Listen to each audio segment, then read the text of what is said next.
much, Executive Secretary Luke Bersamin. Please take your seat. The House Speaker Martin Romualdez, and the members of the House of Representatives that are here today.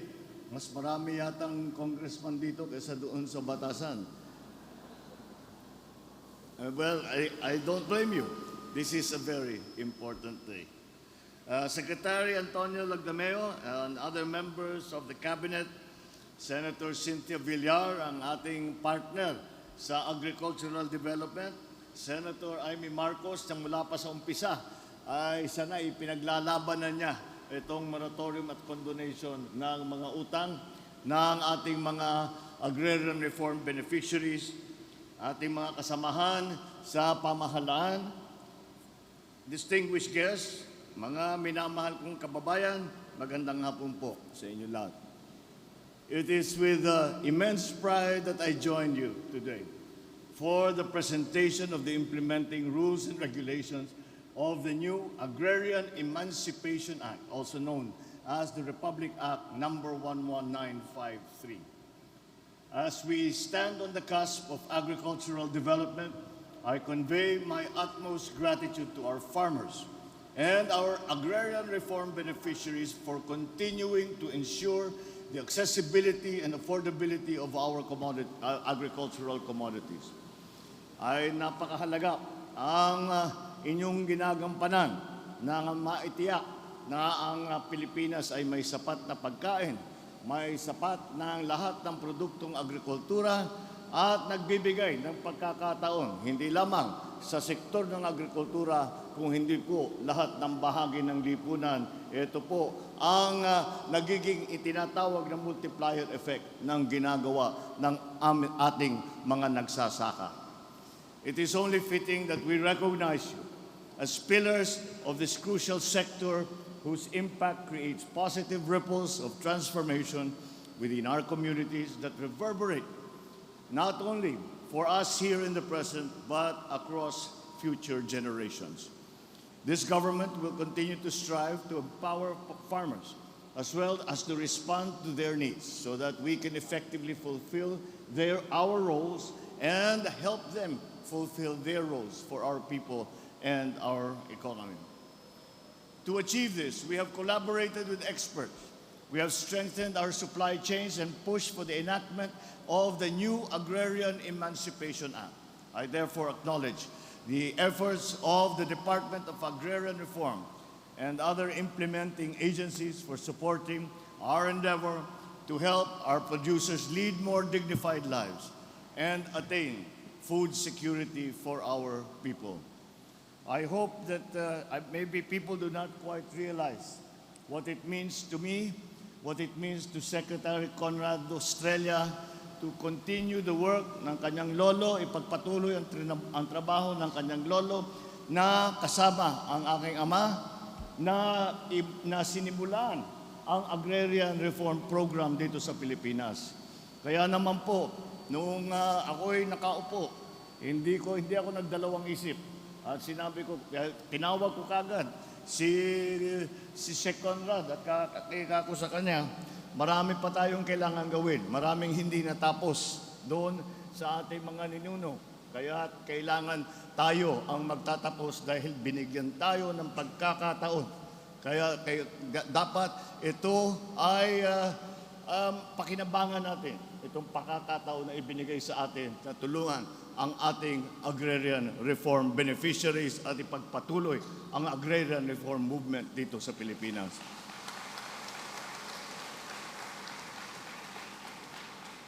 Kasama rin dyan ang ating mga kasamahan, ang ating mga legislator galing sa House at galing sa Senado. Both legislative branches were there to heed the call for social justice for our farmers by speedily enacting the NAEA. This law condones all unpaid amortizations, including the principal debt, interest, and surcharges for more than 600,000 reform beneficiaries that have been awarded lands under various agrarian reform laws. Lahat ng kaso na may kasamang disqualification ng Agrarian Reform Beneficiary or forfeiture ng Agrarian Reform Award dahil sa hindi makapagbayad ay ngayon ay na-dismiss na. We reinstate the canceled emancipation patent, the Certificate of Land Ownership Award, or titles to our beneficiary. The law enjoins the DAR to continue providing support services to all agrarian reform beneficiaries, such as the provision of extension services, credit, financing, and rural infrastructure. I call on everyone to support and take part in the implementation of this landmark legislation. The need for a whole-of-nation approach is vital to achieve its goals and secure food production in the future. So I urge the Department of Agrarian Reform, with all government agencies, to strive for a smooth and immediate execution of this IRR so that our beneficiaries may be freed from the burden of debts and reap the benefits from the lands that they tirelessly cultivate. Continue to facilitate the delivery of support services to all ARBs and make them your foremost priority in all our development efforts. I call upon the beneficiaries to utilize your lands, not only to cater to your families, but also for the rest of the nation. I have also signed, just now, executive order for the 2-year extension of EO number 4, Series 2023. Dahil merong mga ibang beneficiary ay hindi nakuberan nung pagpasok ng IRR at saka ng moratorium na ginawa natin sa original na EO. Kaya sila naman ay qualified sa ilalim ng pagpatuloy ng moratorium ng EO number 4. This provides for the moratorium the payment of the principal payment or of the principal obligation and interest on amortization payable by the Agrarian Reform Beneficiary, to include even those who were not covered by the new emancipation law. As we chart a path towards a more self-sufficient and equitable Philippines, this administration reaffirms its commitment to enrich the lives of our farmers, ensure the rapid industrialization of our farmlands, and promote sustainable and inclusive growth in our countryside. Let us all work towards a more progressive, sustainable, and resilient future. This will enable us and Agrarian Reform Beneficiaries and the rest of our farmers to realize the utmost potential and reach for our aspirations, for our families, for our communities, and for our country. And let me add, bago po ako magtapos, magpapasalamat ako sa inyong lahat. Lalong-lalo na sa mga staff at sa mga empleyado ng Department of Agrarian Reform. Alam ko, hindi naman nangyari ito.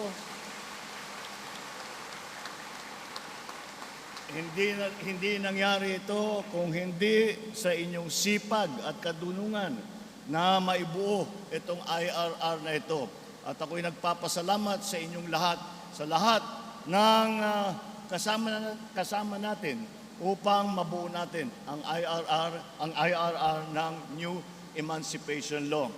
At on a personal note, nagpapasalamat ako. Ito na yata ang pinakamagandang birthday gift na natanggap ko sa buong buhay ko. Maraming salamat.